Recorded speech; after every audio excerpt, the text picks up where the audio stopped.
February 14th, morning reading, Matthew chapter 27, verses 1 through 26. Judas hangs himself.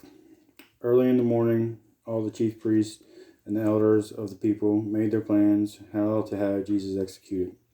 So they bound him, led him away, and handed him over to Pilate, the governor.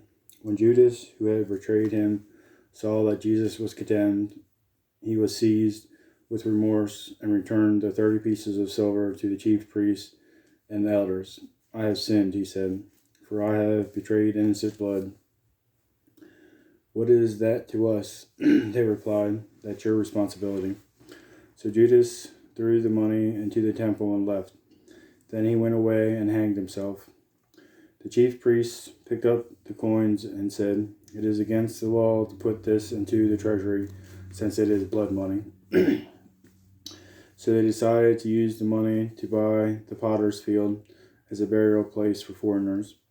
That is why it has been called the field of blood to this day. Then what was spoken by Jeremiah the prophet was fulfilled. They took the 30 pieces of silver, the price set on him by the people of Israel, and they used them to buy the potter's field, as the Lord commanded me. Jesus before Pilate. Meanwhile, Jesus stood before the governor, and the governor asked him, are you the king of the Jews? You have said so, Jesus replied. When he was accused by the chief priests and the elders, he gave no answer. Then Pilate asked him, don't you hear the testimony they are bringing against you? But Jesus made no reply, not even a single charge, to the great amazement of the governor. Now it was the governor's custom at the festival to release a prisoner chosen by the crowd. At that time, they had a well-known prisoner whose name was Jesus Barabbas. So when the crowd had gathered, Pilate asked him, which one do you want me to release to you, Jesus Barabbas or Jesus who is called the Messiah?